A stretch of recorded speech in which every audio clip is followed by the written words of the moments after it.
Hi everyone, this is the Cambridge Book Club. My name is Patricia Faraz. We love the Thursday Murder Club so much, we decided to talk about it not once, but twice. Listen into our discussion and maybe join us for our next meeting. Look down below for more information on where to find us and what other books you can read with us. Today's book, The Thursday Murder Club, was so popular when it was first published that there are now 3 more books in the series. The detectives are a little different from what you're used to. We've done our very best to discuss the main themes without giving too much away. I hope you enjoy it.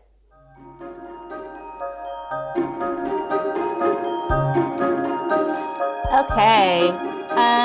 So the Thursday Murder Club, had you heard about it before? Was it something that was kind of on your radar? Yeah, I mean, not especially. My mum reads quite a lot of crime books. She's a member of a book club herself up in the northwest of England, so she reads quite a lot of books like that. They have like a couple of weeks to read these kinds of books, and then they meet to discuss them, as same as we do, really. So she told me about it and recommended it, but I didn't really think it was something I would probably normally read. Um, maybe because of the age of the characters. I don't know, which I guess we'll get into. Um, and then I heard it was quite a good, quite a successful first novel for Richard Osman. He sold a lot of copies, so I heard about that. But it was never really something that I thought about reading until we set it as the book for the book club. So, but I'm glad that I did because I quite enjoyed it. Oh, I loved it. I read it when it first came out in 2020. And you're right, it was a super popular book. In fact, it came out in September and it ended up being one of the most popular books of the year in the UK. Actually, I think the second most popular, second most sold. Just a few months then. Yeah. Yeah. I think the fact that it was 2020 had a lot to it contributed a lot to it. I think that, Yeah. given everything that was happening, we had a lot more time to read. And it's one of those books that even though there's a lot of crime. People usually with a murder mystery, you have one murder, maybe two, and then you try to solve that. But Yes. a bit of a spoiler here for anybody who hasn't read it yet. But there are quite a few murders by the end of it. But they're not grisly, right? It's not like the type of book that was maybe popular maybe 10 years ago now, the Nordic noir type of, really gritty kind of violent thrillers like The Girl with the Dragon Tattoo. Yeah. Yeah, It's a very very different. dark, bleak sort of environments, but it wasn't the case in this book, was it at all? It was, No. it was generally quite light and upbeat, and there was a lot of comedy in there. Like not sort of laugh out loud, but it would definitely give you a chuckle. Yeah. Some of the little cultural references as well about the sort of the music that people listen to and the places they shop at and where they buy their coffees kind of maybe you miss these kinds of things if you don't live in England, but you really see how they build up the characters through their little daily habits and things like that, and it adds a note of comedy and lightness to it, I think. Oh, um definitely. I think yeah. everybody said that this book is very British. I think that's been Yes. the Yeah. sort of Yeah. universal I conclusion. think it's kind of quite modern as well because it does reference places like Costa Coffee and Magic Waitrose. FM, Yeah. Waitrose. Yeah, the supermarkets that we have now. It's not like kind of the sort of remote upper class British that it's talking about. It's talking about the England that we experience every day when we go out of our doors and we go to these places to buy coffee or whatever. Um, so I think it's a really good sort of window into British culture, and not just kind of the stereotype British, but also what Britain is now. Yeah, hugely So yeah, authentic. I think also in the yeah, language that's used, perhaps because Richard Osman has a background in PD writing, so maybe the style is a little bit different. It's a little bit influenced by that. But the language that's used is also very, very authentic. It feels very real. Like this is how people mm, actually speak, right? And we see that in the just ginormous amounts of idioms that are used throughout, that are maybe also a particular language feature of the people in the book, right? That sort of social class and that age. Yeah. That, you know, that's the sort of assessment I think that most members have come out with as well, that it's very British in terms of the setting and even the story, but also the language is very, very real. Yeah, and I think the way they speak varies, doesn't it, depending on their background. So, you know, people like Elizabeth, the older, more educated people, speaking a slightly different way to people like Jason and Ron, who are the more sort of what you might say working class. And that kind of comes across in the quotations. And then you've got like Joyce's sort of diary entries, are very natural in the way that you would imagine she would probably write as she speaks, you know. So then you've got that as well.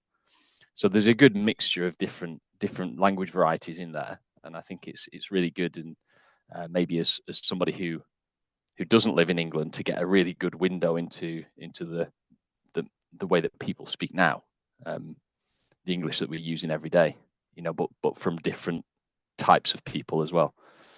Yeah, absolutely. You said that it was maybe not a book that initially you were super, super keen to read because of the age of the protagonists, the Thursday Murder Club members. What were your thoughts on Richard Osman's depiction of age and because it's what's underlying the mystery, right? That maybe what makes this book unique, and maybe not so unique now because there are other books in the series, but initially what made it a little bit unique was the fact that our detectives are in their 70s and 80s. What did you think about that? Yeah, and he does keep coming back to the age theme, doesn't he? Like when Elizabeth keeps testing herself, like memorizing number plates and things like that to make sure she's still sharp, because she's aware that as she gets older, you know, maybe she's not going to be as intellectually capable as she would like to be. And that's kind of simmering away in the background in the books, like how age affects people, and the residents of Cooper's Chase, of the retirement village, you know, how they deal with that in different ways. And some of them have health problems, and some of them have anxiety about aging and things. And I think that kind of persists through the entire book, doesn't it? And I think it's really relatable, because even if, you know, we might not be of that age ourselves as readers, we all know somebody who's that age, and we've kind of got, you know, older relatives or friends or whatever, and you can really connect with the characters, because it really makes them very sort of human, but I don't think in a vulnerable way. They really sort of, most of the characters anyway, like Elizabeth and Ron, will kind of very, very, very robustly confront aging and try and deal with it in the best way that they can. So I think that's a really positive way that he portrays older people, which we don't generally see in the books, because, you know, older people are generally just sideline characters. They're never really the main characters, are they? So I thought it was really interesting from that point of view, and sometimes quite moving as well, like some of the things that it said about, you know, people losing their partners or whatever, or having a partner who was aging and maybe suffering with that. So I thought, yeah, it was a very interesting take on aging, and maybe that's part of the reason the book was successful, because it was an area that's not been explored so much. Yeah. I think on first reading, superficially, it's a very, very positive take on aging, almost aspirational, right? I certainly, when I was reading it, I thought, oh gosh, I hope I'm like this in my 70s and 80s. I hope Yeah, I'll me get too. back to. But then when you read a little bit more deeply, then you see that there's that perhaps things aren't as they seem. Obviously, some of it is in the first person, so we always have to be a little bit wary of that, because, you know, first person narration is very much, especially in, you know, in a diary that's relatively upbeat. It's not necessarily an accurate portrayal of what actually happened. And we see that there's a really interesting and really, really funny episode where they're in a Zoom meeting, and then we come to real, and it's, you know, it looks super professional and they're super on the ball. And then we come to find that it's actually, it took them 30 minutes to switch off the meeting because nobody could figure out how to do it. But there's also maybe a little bit that is not 100% realistic or doesn't really correspond to the experience that most people have with aging. First of all, Cooper's Chase, right? Cooper's Chase is a very, very specific place that, yeah. I mean, you would need quite a lot of money to be able to retire to a place like that, right? Yeah. I mean, we know these places exist, but the likelihood of you being able to afford to live in a place like this is low, I think, for most people, and that makes a big difference, right? The fact that they're in an environment where there are people concentrated together that have had a certain type of life and who have access to certain resources. Obviously, they have a pool and all these different fitness and classes and Pilates and things. And they're all in their own flats and, you know, multi-room flats. So it's, you know, it's wonderful. And again, I know these places exist, but that's, you know, that's not usually the experience that most of us will kind of live in our old age. But it's aspirational, right? It's what one would wish for themselves and for others when I think it's kind of it's very cleverly treads that fine line between we can believe it's real, but it's not really. It's kind of like, you know, the James Bond movies. They do the same.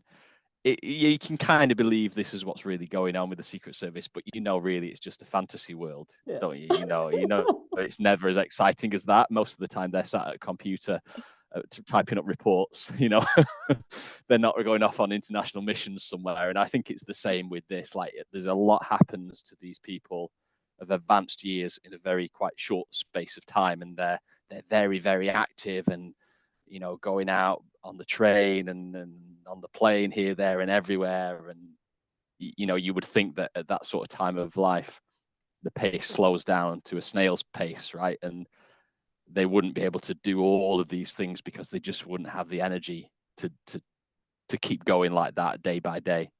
But I think it kind of leans on that sort of the heritage of Miss Marple and Agatha Christie and things, where you have this very capable older person who is very tenacious and just doesn't stop, and every day is active and doing something. And I think that's like a really positive way of portraying people, even if it's maybe not completely realistic in most cases. Maybe there's some people like that, but I think in Cooper's Chase there are several people like that, and maybe that's what makes it a bit less believable. But wonderful, but absolutely wonderful, and certainly something that, you know, I definitely aspire to in my old age. The four members, they're very, very different. Obviously, the four members that we have in the book, or for the bulk of the book, they're not the original members. We know that Joyce is a replacement for Penny, but they're very different personalities with very, very different backgrounds. What do you think each of the characters, Ron, Ibrahim, Elizabeth, and Joyce, bring to the table in terms of?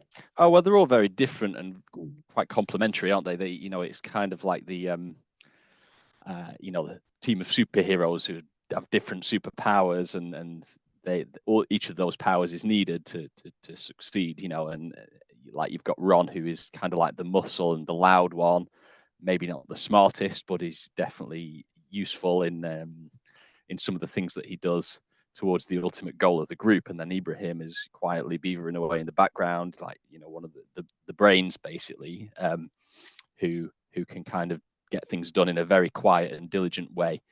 And it says, like in the book, I think his light is always on. It's the last to go out, isn't it, in Cooper's Chase, because he's busy looking into these cases. at night when everybody else has switched off and asleep. And then you've got, I mean, Joyce, we know quite a lot about Joyce because we have her diary entries. So we learn a lot more about her character. And she's kind of like the complementary to Elizabeth in the sense that she's quietly gets things done, whereas Elizabeth is more the face of the group, isn't she? She's kind of the go-getter, if you like, the person who goes out and speaks to the police or whatever, and she's the spokesperson, really.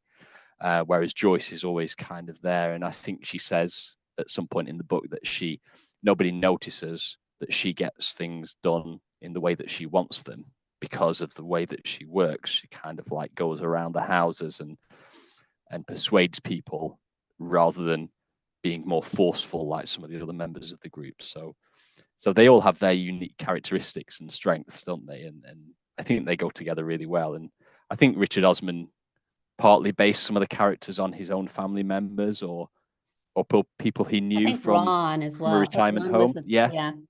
I think Ron Ron, wasn't it? Yeah. was based on his grandfather. Uh-huh. And I mean, I think I remember in an interview him saying that he got the idea when he was visiting his mother in a retirement village, and he, you know, he kind of saw the dynamics and thought that if a murder happened here, these would be the people to solve it. See, I wondered if because he thanks his mother at the end of the book, doesn't he, for a moral guidance and things like that. So I wondered if he'd kind of loosely based Elizabeth on his mum's sort of character or personality. I don't know. I haven't seen any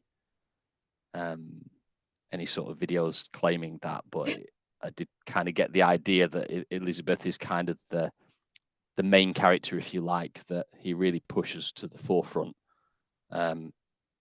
And I think when we did that poll with some of the other members of the book club, like I think most people had chosen Elizabeth as their favorite, and maybe Joyce as well. Yeah. I think Elizabeth was kind of just about to win, and then Joyce caught up, and I think it ended up being her. I think I don't think that the contributions, and maybe this will change with I say maybe, I've read the other books. I know what happens, but never mind. But maybe, see, I haven't, so don't spoil them for me. Maybe in the other books, it becomes a little bit more even. But I felt like with this first one, that Elizabeth and Joyce were very, very much the main characters. And even though Ron and Ibrahim were important, their contributions were significantly less in terms of you know, their substantial contributions to solving the crimes. Not that they are actually solved, but we'll come to that in a minute. We'll come to that in a minute. But it seemed like it was very much a female-led type of book. And I thought that even though Elizabeth was, because she has all these resources, we don't know really for sure what her background is. But we kind of think MI5 or something like that. Yeah, there are lots of hints, especially when she's like talking about when she was in Germany, you know, when it was divided between East and West, and you think, well, there's probably something like a spy background there going on. But I don't think they ever explicitly say. Maybe I missed it, but I don't think they say. With Joyce, though, I think Elizabeth is showy, right? She's kind of, but I think that Joyce is the heart. I think that she's the main character. And I think it's really interesting how she seems to have more of a character arc than any of the others. I think one of the book club members pointed that out, like she really develops as a person since going to Cooper's Chase, and I think that comes in the last few chapters of the book, doesn't it, where her daughter, who's generally quite cold and distant towards her, actually she is the one who realizes how much benefit Joyce has had as in terms of bringing her out since she went to Cooper's Chase. You know, you kind of get this impression that she really benefits as being part of the Thursday Murder Club. You know, and it makes her a lot more confident and assertive and engaged and things, doesn't it? So yeah, it was quite interesting. And I think like Ibrahim and Ron are a little bit two-dimensional in comparison to Elizabeth and Joyce. They don't get a lot of character development, do they? There are a few little bits, but there's not much depth there. So maybe that comes into the second and third books. I'm not sure because I haven't read them, but Maybe.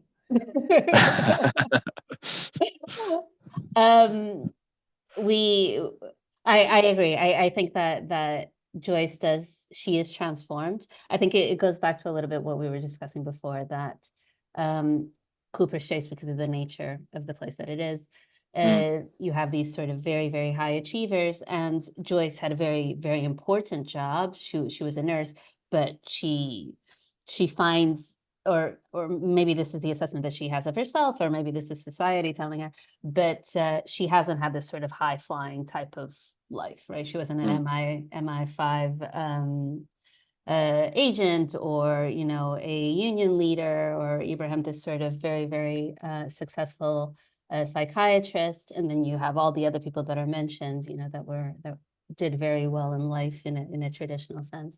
And she can afford it because Joanna, her daughter, pays for it. So she maybe feels like she's not an equal. And I agree that towards the end of the book, she sees that she is. And she says that, she even says herself that maybe her superpower is that people underestimate her. Yeah, absolutely. In the book. We usually with a murder mystery, at least for me, I like to have enough clues to be able to have some hope of trying to figure out for myself who did it. I never do, but I feel like with this one, I don't think it would have been possible for me to figure out. No, there weren't many breadcrumbs in the trail that you could pick up on along the story. So, like a lot of the time, if you don't figure out who the murderer was and you get the sort of the big reveal at the end, it was such and such a person who did it, you can retrospectively follow the trail by thinking back, oh yeah, because earlier he did this and this happened, and so therefore I can understand this kind of like mathematical formula. Really, it's like that it kind of comes out of the blue a little bit, doesn't it? Towards the end of the book. And I think, some people who are really, really looking at it as a puzzle to solve could be disappointed by that.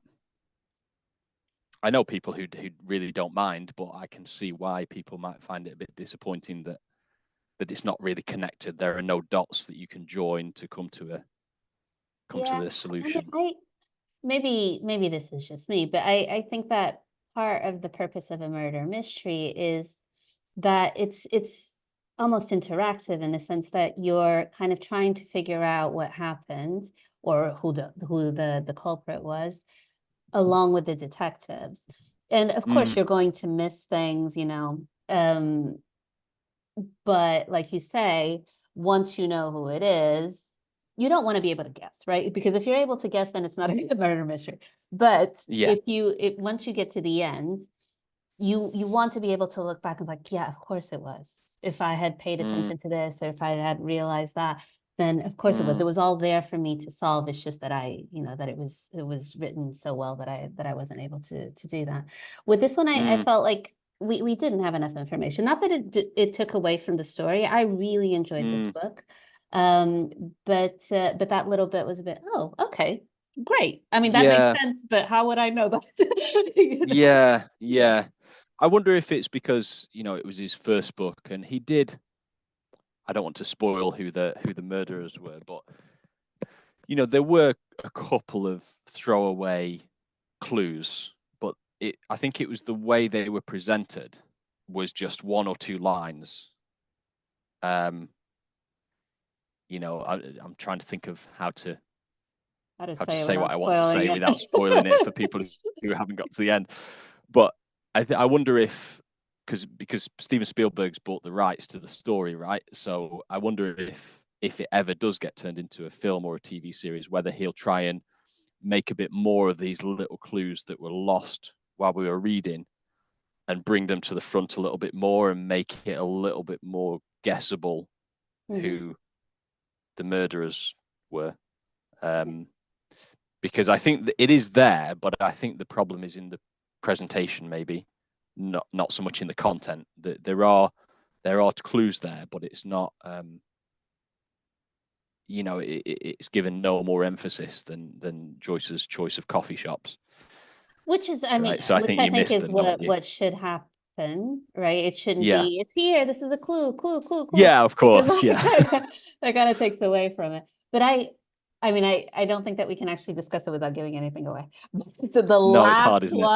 the last one, because like you said, there's more than one culprit. So for the last one, you don't know the relationship. So you don't know that there is a Yeah, that's true. relationship. So it's, or Yeah. maybe you do and I completely missed it. I've read it a couple of times now though, but maybe. But like I Yeah, I said, it think I would didn't have take to go away. back and maybe I would pick things up on a second reading, but it's difficult to say, isn't it? But you're right. The last bit really comes as kind of a out the blue, new information that reveals the motive and the murderer, but you couldn't possibly anticipate that until you get to the last few chapters of the book because the information isn't there in the previous part. So although maybe if it had been, it would make it a little bit too easy to figure out. Yeah, I'd But be very interested to see what they make of it as a film and a TV show. I do hope it gets made. Oh, me too. I hope it's Yeah, a TV show. I think that it has enough. I think that in a if it were a film, there maybe wouldn't be enough time to really build up the characters and for us to really get to know the yeah, characters. it would be And very action driven, wouldn't it? yeah, and I If think it was a that this film. book is not about the action. It's about No, these characters and I mean they do make very long films these days. You know, the 3 hour I know. cinema epics are quite common, but I don't know if I would want to experience the story in that way. I think it'd be much better as a 5 or 6 episodes Yeah, rather than a single long feature film. yeah. And like you Yeah. say, TV shows tend to do a bit more character development than just being purely action driven, don't they? So, And for me, this is yeah, what this book is about. I mean, the murder yeah, mystery was there, and it was, it's great to be able to try to figure something out. But it's about these characters and the things that they were getting up to, and their struggles, mm, and the humor. It's mm, a book for me that has a lot of heart, mm, and I think that it would be harder to capture that in a movie, even if it were mm. 3 hours long. 3 hours long. Though I think that's a Yeah, crime. I don't think any movie should be 3 hours long yeah, already. yeah. I agree. Yeah, it's too long. I mean, nice hour and a half. Hour and a half. Yeah, yeah, Um, so yeah, yeah. I do hope it happens. Um, just to go back to the culprits without giving anything away. Um, they're not presented as bad people, are they? We're not meant to think that No, they're bad. that's true. Yeah, yeah. I mean, it's. I think you said before, like the idea of justice is quite open to interpretation, isn't it? And you can come away from the book thinking what punishment should or shouldn't these people have received, and you can make take your own opinion on that, and it doesn't force any specific opinions on you. Yeah. But yeah, um, there is kind of an idea in the book that these people were justified in their actions. I think there isn't sort of like the old style, the Agatha Christie books. At the end, the murderer gets arrested and everything goes back to the peaceful status quo, right? There is always a police intervention at the end. There are always arrests made. Justice is always prevails, doesn't it? But in this book, there aren't really those arrests at the end. Maybe that's a spoiler for people, but yeah, it's quite interesting how he confronts that issue, and there's kind of like always an explanation for the murderer's actions, right? Yeah, it's quite interesting. I mean, this book has first reading, it's a fun murder mystery. If you really look into more depth at all the different things that are happening, all the different storylines. It's quite an interesting book in terms it deals with things that are a lot deeper than just trying to solve a murder, about Yeah. what's right or wrong and whether people can ever be justified in taking somebody's life, right? Because that's Yeah. And ultimately I what think there's kind happens. of that sort of element of, I don't know if it's karma, but the sort of cause and effect, like somebody's actions decades ago can affect successive actions up to the present day. And I think that was quite an interesting theme. And that really makes you reflect on the nature of justice, and if I take justice into my own hands, then what is the possible effect going to be of that? And I think that kind of goes beyond just the intervention of the police and the law. It's like, how does it work on a human level? How does it affect the people around? And I think that was quite an interesting idea in the book. That Speaking of it's not police. just black and white, like an arrest is made and then everything goes back to normal. And clearly that doesn't happen. There are all these other consequences that happen, social consequences. Speaking of police, very, very briefly, Donna De Freitas and Chris Hudson, right? Yeah. Very likable characters, very competent, but in no way able to solve anything, any of the murders. Yeah. Yeah. Yeah. They're not really capable to do it without Elizabeth, are they? They're always kind of a step behind. And they don't actually figure anything out. No. Anything. No. None of the things. And like we said, there are No. many, many things that actually happen towards by the end of the book.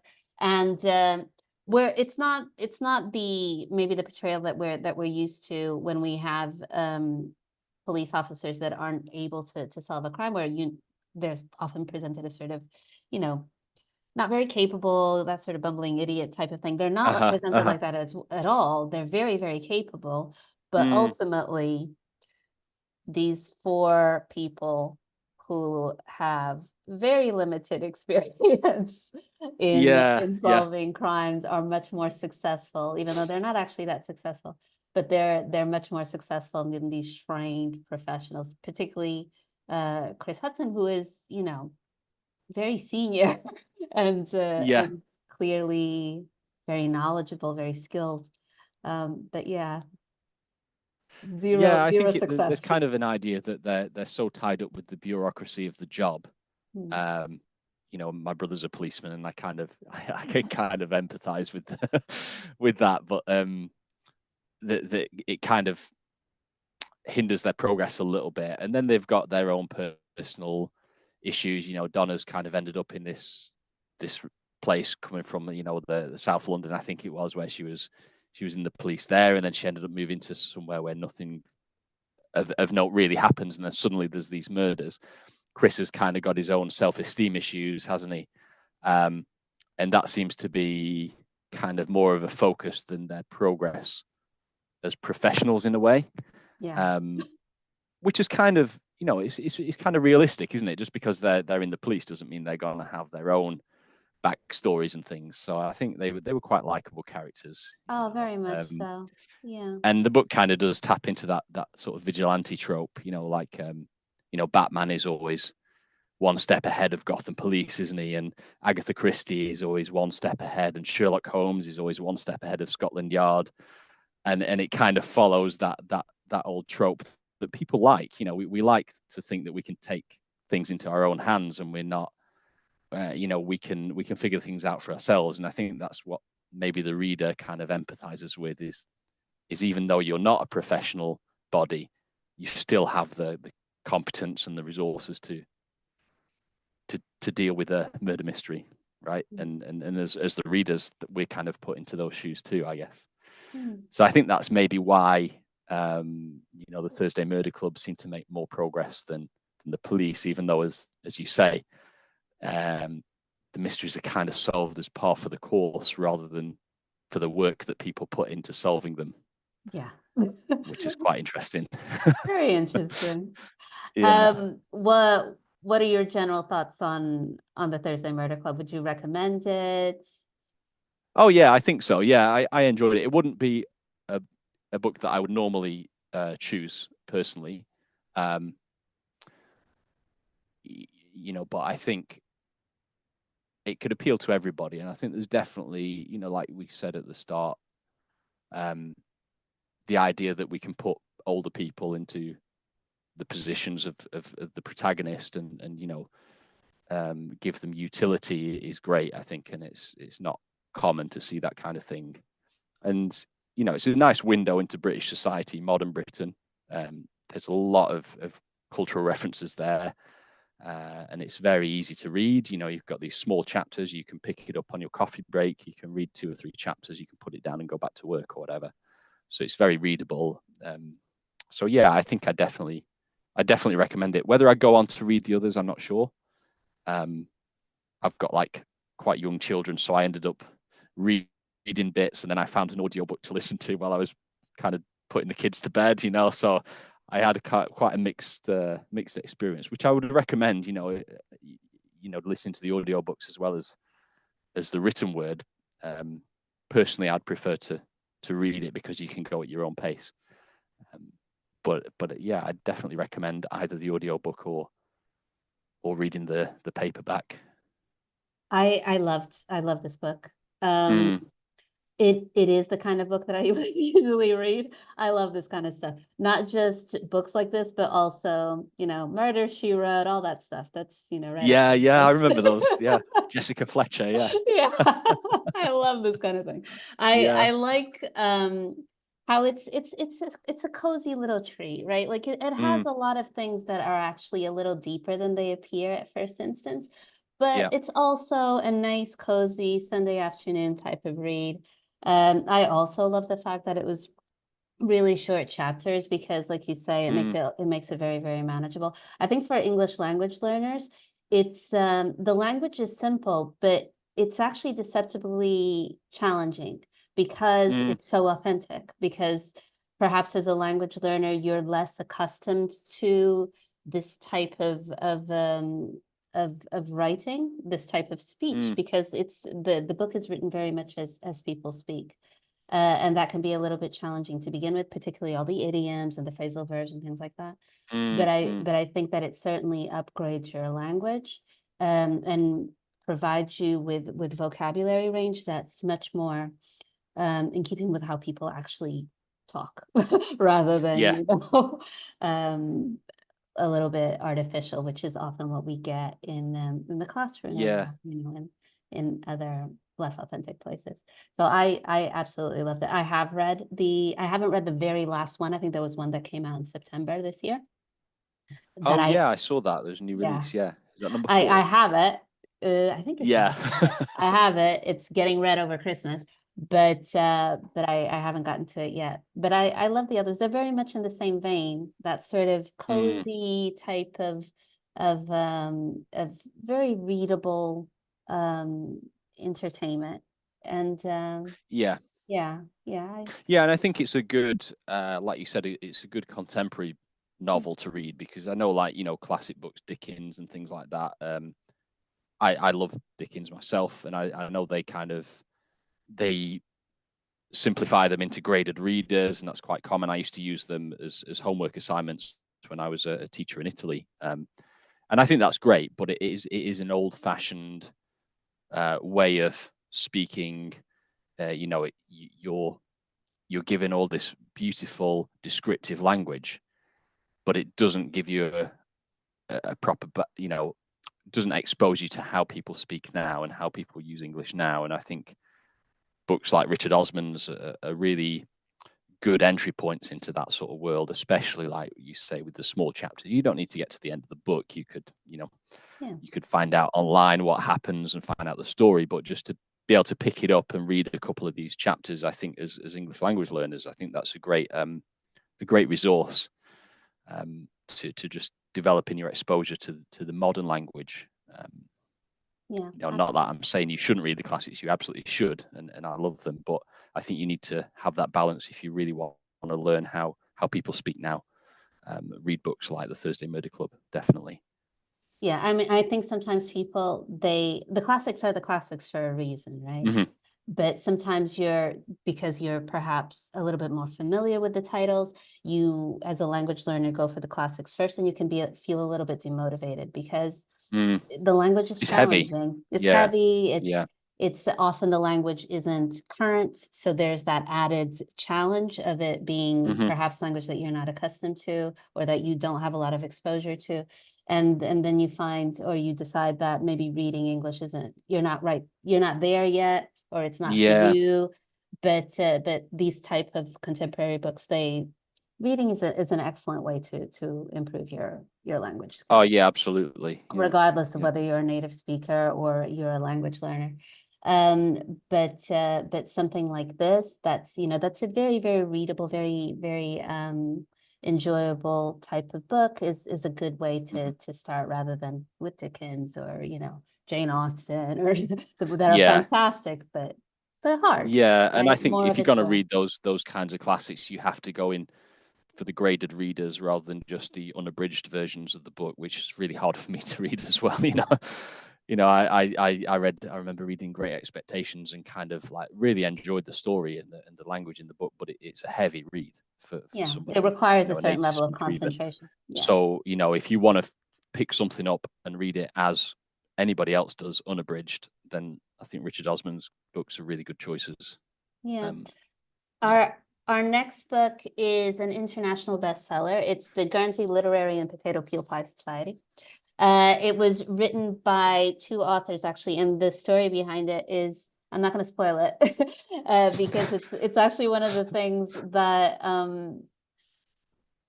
that were especially touching for me. But I found the book very, very touching. It's a very different type of book. It's a different genre. It's an epistolary novel, so it's written in letters. So the format is different, the genre is different, the style is different, everything is different. Whereas the Thursday Murder Club is a book that you read and you thoroughly enjoy, but you kind of put to one side and it doesn't stay with you. I think this one is a little bit different. It's set in Guernsey right after World War II, and the language is a little bit more challenging. It still has that nice feature where you can read a letter, sometimes just a small paragraph, sometimes only a couple of lines, and put it down, come back later, and you don't kind of lose the thread of the story. But it is a little bit different. It's a historical novel. It's a historical romance, but very, very interesting, and with a few things, a few mysteries in there as well. In a non-traditional. So Guernsey, I think Guernsey was occupied, wasn't it, Yes. during World War II? And then the reason they ate the potato peels is because they had to give the potato itself to the occupiers, right? So all they were left with was the peels. Is that right? They used to make it in potato peel pie or something like that. You're right. It was occupied. It was the only part of the UK that was, and the book is about that. It's not during the occupation, but they're often writing about what happened during the occupation. It's right after. The Potato Peel Pie Society was a recipe that they came up with. Not necessarily, at least in the book, they don't say that it's because they had to give the potatoes themselves to the occupying forces, but there was severe lack of resources, right? There wasn't a lot of food, so they really had they to used be every creative. part of what they could. Oh, I see. Okay. Yeah. And I imagine that the occupying forces did, kind of take quite a bit of the research. And it was a film, wasn't it, recently, a few years back? I remember seeing it advertised. I never watched it, but no, I haven't watched it either. I think it's I don't know how old it is now, but I'm going to say a few years, maybe 5 or 6, perhaps even a few more. The people in the book club, we've already had a couple of meetings about the Guernsey Literary and Potato Peel Pie Society. The people who have watched the movie and read the book say that it's completely different. And well, it's still the same story, but it's very, very different. And that If you just watch the movie's great, you'll love it. If you watch the movie and then read the book, then you think that the movie wasn't that good. Yeah, which is That's generally the often the case, case. right? Yeah. Yeah. So I mean, for anybody who is who's tempted to watch the movie and who also wants to read the book, the general advice has been read the book. Read the book first, Yeah, and yeah, then watch the movie later. Or you may not yeah, want to after you yeah, read the book. I know I don't want yeah. to, because this book was like it made me cry a little bit. That Mm. yeah. So you would actively avoid the film then instead of I don't, yeah, but that's often the case for me. If I've really enjoyed a book, I don't, then it's the image is in my head, right? It's and I don't want it corrupted. Maybe that's not the right yeah, word, but I don't want it changed by somebody else's interpretation. yeah. I If it's totally a book, understand that. yeah, The Hobbit was one of my favorite books as a kid, and then when I saw the films that were released fairly recently, it just ruined it for me. And now yeah, I can't and they were unsee good the films. movies, So right? Yeah, yeah, they were, but it's like the dwarves weren't the dwarves that I imagined, and you have these ideas in your head after reading the book, and they're your images, right? And then somebody gives you something else, and you can't unsee them afterwards. So it kind of, yeah, like you say, you don't want it corrupted in a way. So if it's a book that's precious to you, it's probably best to avoid the film yeah. because you'll always be disappointed, right? Yeah. I mean, I'm 100% looking forward to watching the Thursday Murder Club in whatever format it appears. Yeah, yeah, yeah. But it's a different kind of book. But like you said, it's a book that you read and you put away and it's gone, But Yeah. if it's a book that is important to you, then yeah, you Yeah. might want to think twice about that. Yeah. Okay, well, it was really good talking to you anyway, It was Patricia, lovely to and speak to thank you. you. Thank you. Yeah, I'll see you again soon, hopefully. yeah, definitely, definitely. Okay, have a good rest of the day. Thank you. Bye bye.